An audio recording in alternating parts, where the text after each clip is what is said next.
Je m'appelle Boubacar Koné, je suis professeur à la retraite, j'habite Thiès, je suis un militant de la première heure du Rassemblement national démocratique, un ancien compagnon de Cheikh Anta, évidemment. J'étais très jeune quand j'ai rejoint les rangs du RND. J'ai rencontré Cheikh Anta pour la première fois à l'université de Dakar. Ensuite, en tant que professeur, jeune professeur à Bignona en 83, lors de la campagne des élections législatives, Cheikh est passé à Bignona, donc on a eu à mieux se connaître pendant ce temps qu'on a passé ensemble à Bignona. Alors depuis lors, je suis militant du RND. Et à la mort de notre leader fondateur, chaque année, on a l'habitude de venir ici à Kétou pour commémorer la mort de Cheikh Anta Diop.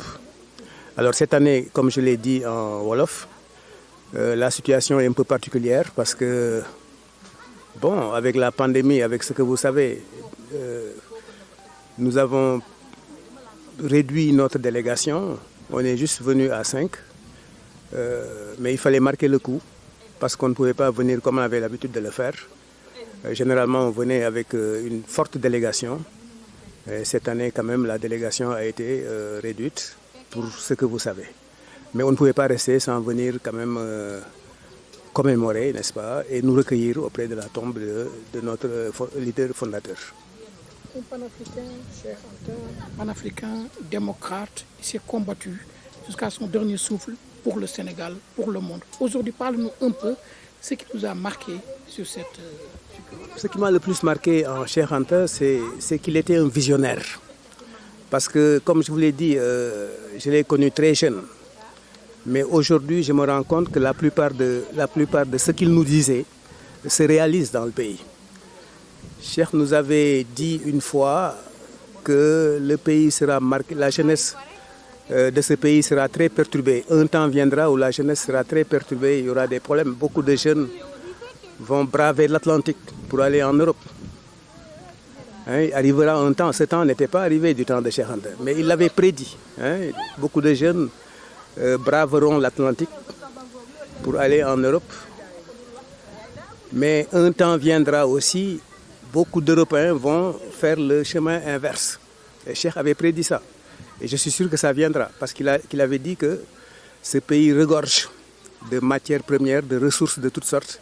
Et il arrivera un temps où les Européens viendront chercher la richesse ici en Afrique. Et je pense que ce temps est en train de,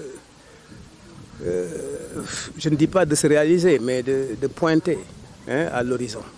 Donc vraiment, c'était un visionnaire. Il avait des idées claires et précises.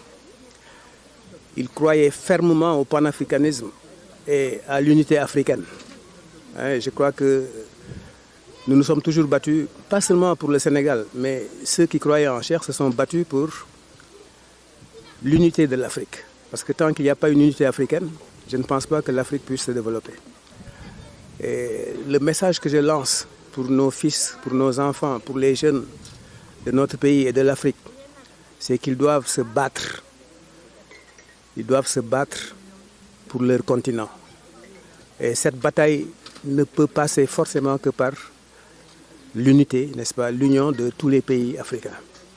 Parce qu'aujourd'hui, cette, entre guillemets, balkanisation de l'Afrique, cette structuration de l'Afrique en micro-État ne peut en aucune façon nous arranger.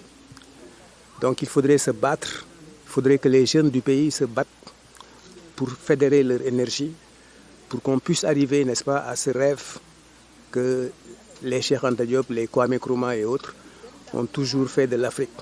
Une Afrique unie et forte, seule peut arriver, n'est-ce pas, à concurrencer les autres continents que sont l'Europe et l'Amérique.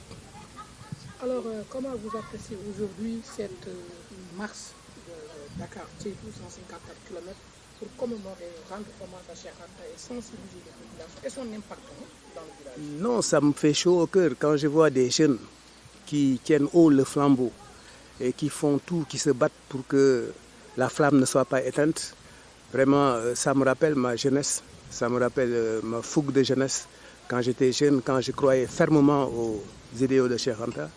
Et aujourd'hui, quand je vois qu'il y a encore des jeunes qui, malgré tout, se battent, parce qu'aujourd'hui, les réalités sont tout autres. Les jeunes, la plupart des jeunes, hélas, ne pensent plus qu'au profit, hein, qu'à l'intérêt matérialiste.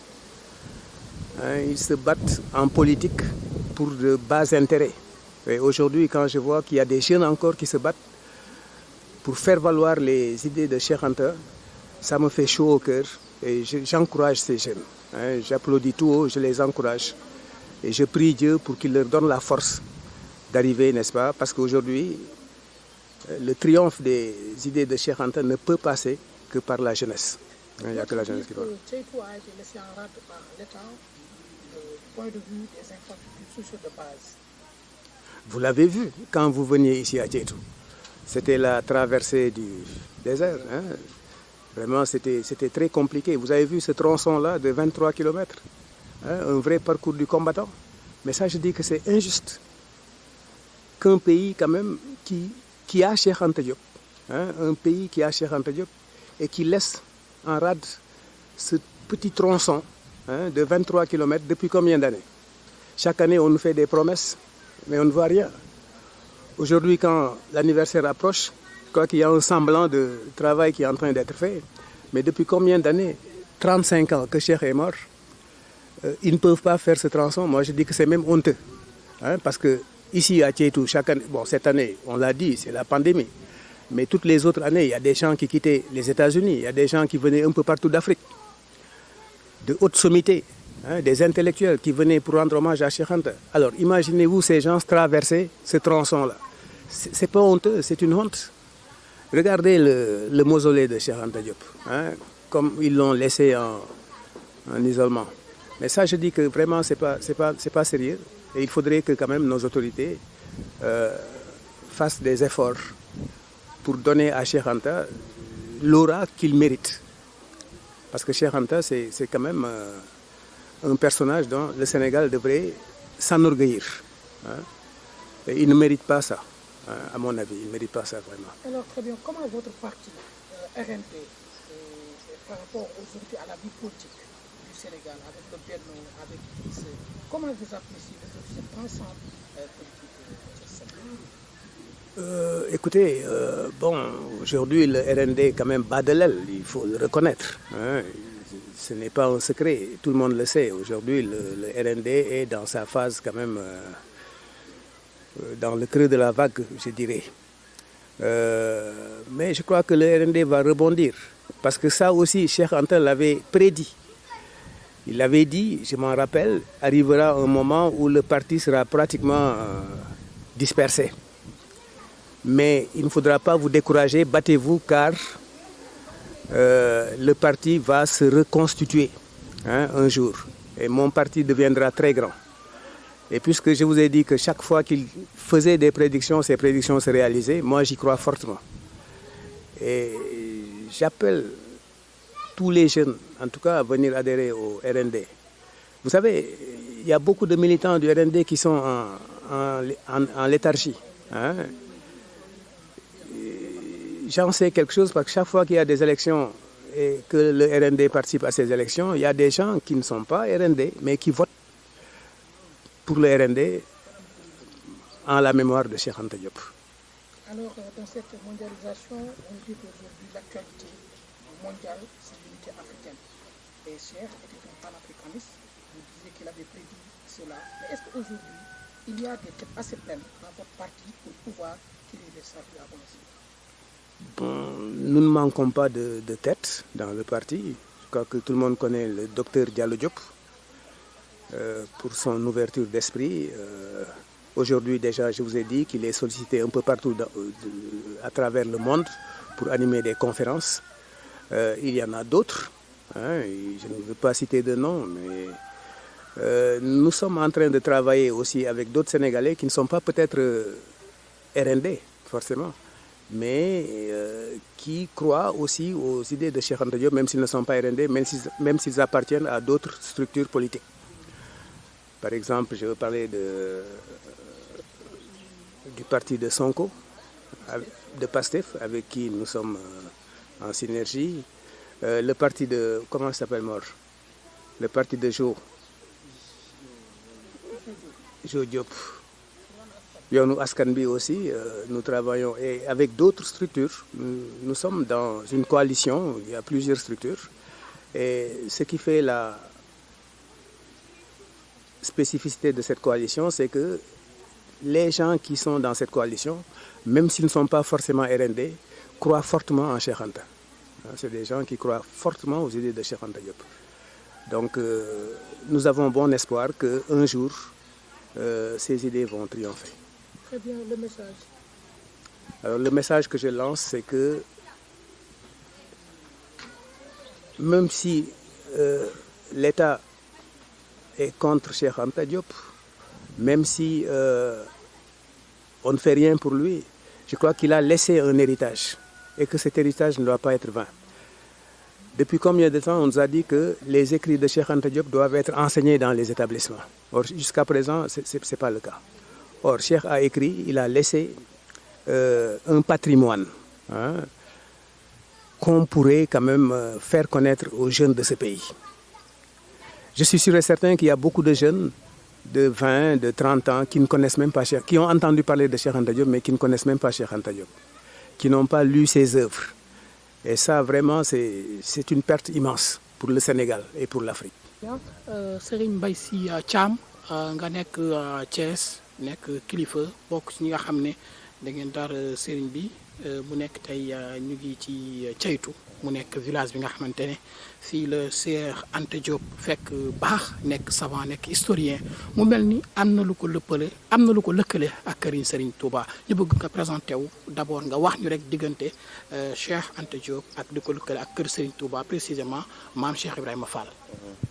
salaamaaleykum wa rahmatullah yéen mbokk yi ñu ngi leen di nuyu waa Thiès Actu ñu ngi leen di nuyu bu baax di leen ziar ci njiita sëñ Omar Sarr di def ni lii coïncidence la boo xamante ni daf ma fi fekk ci dëkk bi ma ñëwoon fi sarax suñu benn xarit suñu dëkkandoo bu ñuy wax Amdi Sall moom la yaayam génnoon àddina ñu ñëwoon fi tey jii doon ñëw ci ñaan gi doon ko saraxal tey jii ñu ñëw ci dëkk bi nga xamante ni mooy dëkkub Ceytu bu ñuy wax dëkkub Cheikh Anta Diop nga xam ne fii la Cheikh Anta Diop fekk baax bi ma ñëwee jaale ko ba noppi laa ne ko nu ma mën a def dinaa àgg ci barabu Cheikh Anta Diop ñaanal ko yàlla ndax dégg naa ci moom lu baax te it njëriñ la woon ci àddina njëriñ la woon ci Sénégal njëriñ la woon ci Afrique ndax Cheikh Anta ku ko xam-xam ni bibliothèque la boo xamante ni ay xam-xam dong la làmboo woon nga xamante ni bu ko Sénégal jëriñoo woon tey jii kon kenn waxatu ko développement Sénégal la waaye nag loolu la yàlla dogal mi ngi gane àddina 1923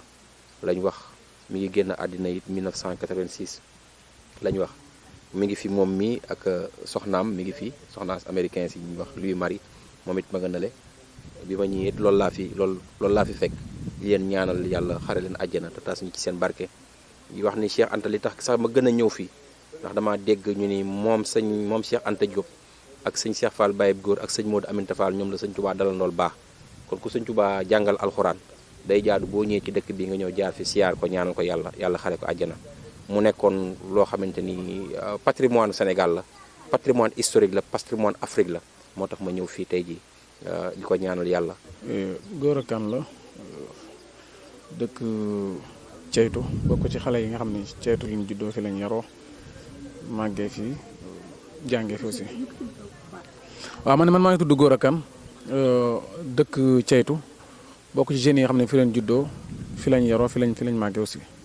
alors ngeen am référence internationale di Cheikh Anta Diop ci taxawaay bi nga xam ne am na ko ci wàllu xam-xam ak liggéey ak tamit ci wàllu démocratie ak li nga xamante ne mooy valeurs yi nga xam ne ko jiitaloon mu dëppoo ak diine ginnaaw génn àddinam 1986 ba tey gis ay ndaw yu jóge Ndakaaru ne ñoom dañ koy sargal ndaxte daañu dox lu tollook téeméeri kilomètre ak juróom fukk ak ñeent xaaj ko ci juróomi xaaj yoo xam ne fu ñu dem daañu taxaw waxtaane Cheikh Anta Diop daal di ñaaxaat askan wi pour ñu taxawaat daal defaraat jikko yi li ni mel yéen ñi nga xam ne fii ngeen dëkk cosaanoo fi lan ngeen ciy àddu.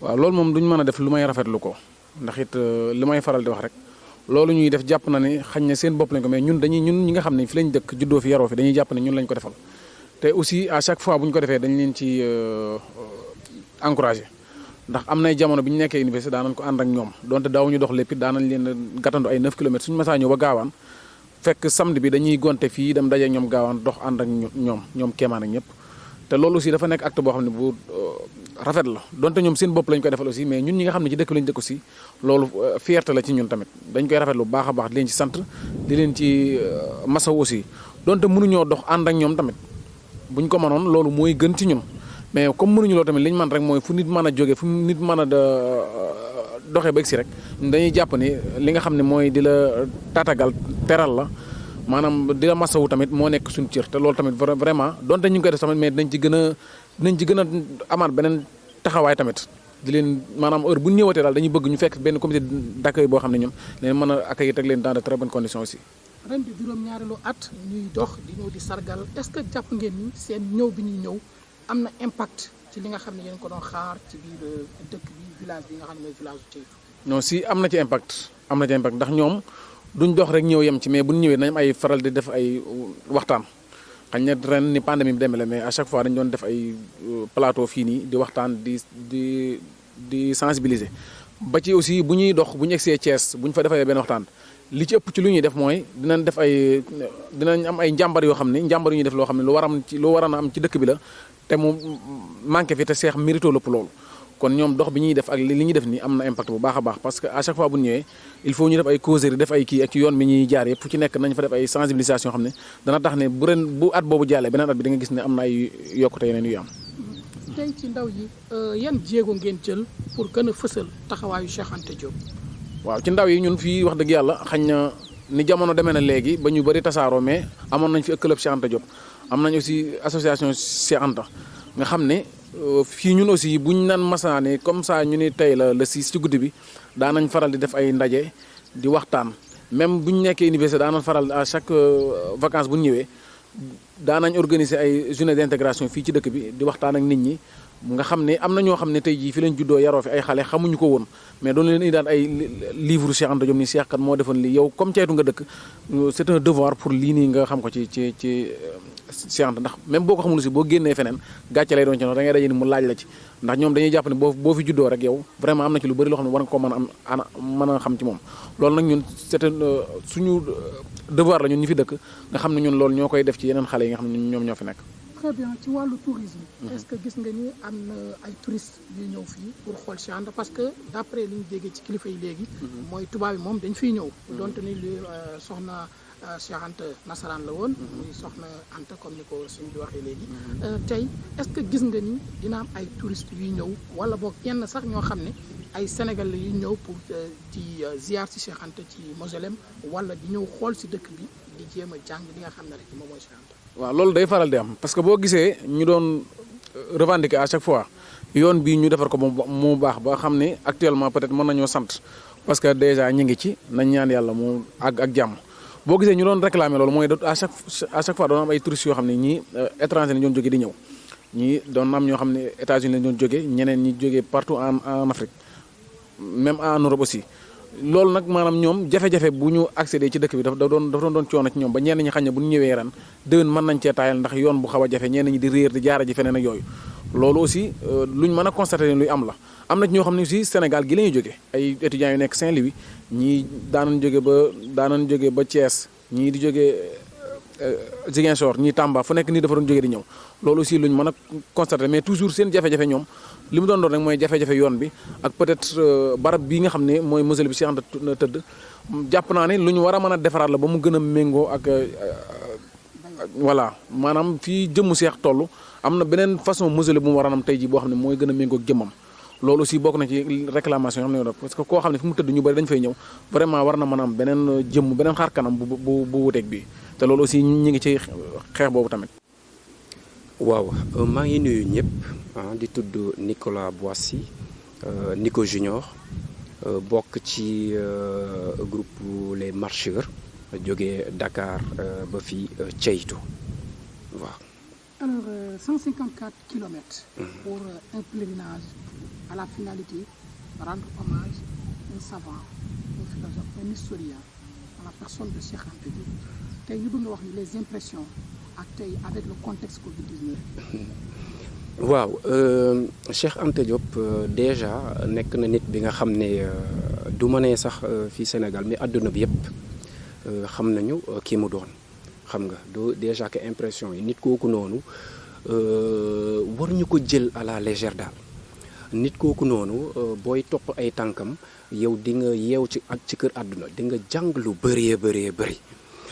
Donc foofu noonu dinaa fa teg sama baaraam ndax doole gi mu am ñu ngi koy woowee sax le pharaon wala l'éléphant du savoir xam nga donc nit kooku noonu l'éléphant du savoir day wone nit ki capacité ma fi mu toll ci wàllum xam-xam. Donc bu ñu waxee tam comme par exemple contexte bi nga xam ne dafa am tey. Muy Covid 19 ñun fekk daal ñu def suñu 7e édition bi loolu dafa am solo lool ñu wax ci waaw métti woon na lool pour ñu mën a def li nga xam ne mooy marche bi métti woon na lool parce que Covid bi nu mu mel ci dëkk beeg yooyu noonu yëpp ñu ngi ko doon suivre nag chaque jour dañ ko doon suivre bu baax a baax. Mais dañu ne suñu marche duñ ko wàccee duñ des ginnaaw parce que ñun ay citoyens lañu nu mu mënti demee ay citoyens lañu dinañu dugg bokk ci sensibilisation bi donc ñu daal di ne ñun suñu marche lu tax duñ ko jegleel ren mu doon marche de sensibilisation dinañ dox ba Ceytu waaye dinañ ci boole li nga xam ne mooy sensibilisation bañ a toog ndax ay citoyens lañu comme ni ma ko waxee ndax dañoo war a waxtaan tam ak suñuy morom citoyen ndax mbas mi tam moom baax na ñëpp comprendre bu ko ñëpp comprendre comme ni ñu koy waxee dafay daal di wàcc. Donc loolu tax ñu jegleel marche ren bi ñu ne duñu toog duñu seetaan danañu jóg comme mbas mi déjà def na benn année xam nga nit ñi jot nañu xam en quelque sorte lan mooy coronavirus. Donc à partir de loolu noonu mesure barrières yi ak yooyu noonu yëpp ñu daal di taxaw fu dëgër jël suñu élément yooyu noonu yëpp daal di ànd ak élément yooyu noonu yëpp marche donc marche bi nii lañ ko defee. Mu doon marche bi nga xam ne chaque année niñ ko doon doxee rek 5 étapes lañ doon def première étape bi dañ jëlee Dakar ñëw ba Bargny boobooy première étape bi deuxième étape bi jëlee ko Bargny ñëw ba Thiès troisième étape bi jëlee Thiès dem Xombol quatrième étape bi jëlee Xombol wàcc université Bambey cinquième étape bi mooy Bambey université Bambey ba Ceytu waaye ci étape bu ne comme ni ma leen ko waxee ren dañ ko jegleel sensibilisation fu ñu dem dañuy sensibiliser dañuy waxtaan ak nit ñi ba pare distribuer foofu noonu ay masques wax nit ñi quel que soit boo mësut a gis sax ki nga xam ne dafa am corona mais lu ñuy wax naan fagaroo gën faju yow respectel les mesures barrières yow lépp li nga xam ne dañ ko tere yow daa def ko daal moom def ko nga aar sa bopp nu mu ko waxee rek fagaru moo gën faju donc ci étape yooyu noonu yëpp noonu lañ doon doxee ci li nga xam ne mooy marche ren bi comme ni ma leen ko waxee rek yombul mais topp tànk Cheikh Anta Diop ak jéem a xool ni ñuy duggalee suñu loxo ci xeex li nga xam ne mooy mbas mi daanaka noonu lañ ko doxalee. Alors teeru bi fii ci Ceytu bi ngeen yegsee ak comité d'accueil bi naka ngeen koy jàngate.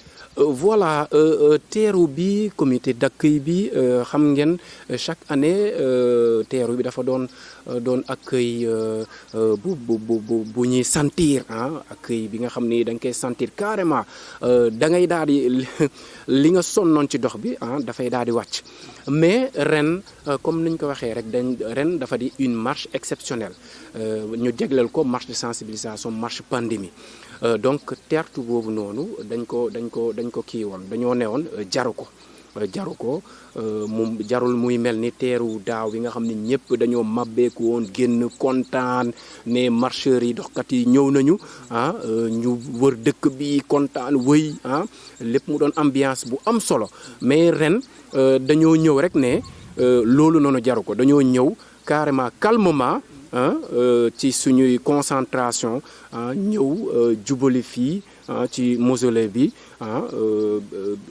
toog tuuti gars yi toog def benn 5 minutes xam nga jógee fii nii doog a dem fu ñu waroon a dal kon ren noonu lañ ko doxalee. Très bien, vous vous présentez d'abord.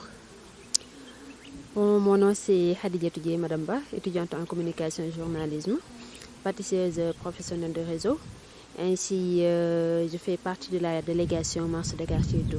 Deuxième participation, 154 km divisé en 5 étapes pour rendre hommage à Cheikh Anta Diop, un savant, un éminent fils du Sénégal, mais également de son terroir qui est Tchétou. Aujourd'hui, le bilan de cette marche, Madame Ba. Le bilan de cette marche, je peux dire que on a réussi à moitié notre mission. Car à chaque fois qu'on fait des actes vis-à-vis notre pays, vis-à-vis l'idéologie de Cheikh Anta Diop, on se dit qu'on est en phase de commencement. Si on dit qu'on est en phase de commencement, beaucoup de personnes vont se poser la question de savoir comment ça en phase de commencement, vu qu'on est à notre 7e édition. Mais c'est-à-dire que c'est un combat de la vie, ce qu'on est en train de faire. C'est un combat qui mérite vraiment des appuis. C'est un combat qui mérite à ce que toute la population, toute la jeunesse vienne s'y mettre. Pourquoi? Pour qu'on puisse avoir une souveraineté internationale, pour qu'on puisse redécouvrir nos figures emblématiques, pour qu'on puisse savoir aussi en tant que des jeunes quelle est notre culture. Quelle est notre part pour vraiment avoir le développement que notre pays mérite? Quelle est notre part en tant que des jeunes avant de dire qu'on est des Sénégalais? Quelle est notre part en tant que des jeunes quand on se dit qu'on est des disciples de Cheikh Anta Diop, de Cheikh Al-Islam El Hadji Ibrahima Niass, de Mame Borom Touba, de Mame Bou Kounta Ndiassane, de Mame Babacar Sy, ainsi de suite, pour ne pas citer que ces grands hommes? Quelle est aussi vraiment notre part en tant que des citoyens vis-à-vis de notre pays? Car cette terre nous a tout donné. Cette terre-mère, Afrique nous a tout donné. Le monde nous a tout donné. Dieu nous a tout donné. Ce Sénégal nous a tout donné. Mais est-ce que réellement on s'approprie de ce que vraiment ces derniers que je viens de citer nous a donné? Et comment faire vraiment pour pouvoir s'en approprier? Comment faire vraiment pour être digne d'être des fils de ce pays, des descendants de ce Sénégal, des descendants de l'Afrique, des descendants de Dieu, car Dieu nous a tout donné. Mais comme vous le savez très bien, toutefois les gens nous posent la question de savoir le pourquoi de cette marche, le pourquoi vouloir rendre hommage à Cheikh Anta Diop, le pourquoi vouloir se proclamer être soit des citoyens, des panafricanistes, le pourquoi vouloir être des femmes et être sur le terrain pour dire non à l'injustice et rendre hommage à nos figures emblématiques. C'est des questions que l'on se pose à chaque fois. Et ces questions-là doivent être des questions que toute personne doit se poser avant même de venir poser ces questions à ces personnes qui l'ont fait. Donc, j'invite à tout le monde, que ce soit une femme ou bien que ce soit un homme, quelle que soit la personne, quelles que soient vos ambitions, quelle que soit la personne du moins, quelles que soient les ambitions qu'on a, quel que soit ce que nous voulons faire de notre vie, de faire un retour, une rétrospective sur notre histoire, sur nos figures emblématiques, sur les personnes qui ont toujours été là pour dire non à l'injustice, sur ces personnes qui ont toujours été là pour servir vraiment notre pays, pour pouvoir au moins avoir la sensation d'être digne et de vraiment régner la justice, ainsi que de vraiment prôner le développement, c'est nous. Il n'est jamais facile. Il n'est jamais facile. Comme on l'a fait lors de notre départ au niveau de la grande porte de l'université Anta Diop. On s'était donné mission de venir jusqu'à Tchétou, marcher, discuter avec la population, ainsi que sensibiliser sur la pandémie qui est aujourd'hui présente et qui nous gangrène dans beaucoup de choses. Pour dire que quelle que soit la situation qui se pose aujourd'hui, nous en tant que des jeunes, nous en tant que femmes, on ne doit pas rester derrière, on doit toujours être présent, on doit toujours dire oui.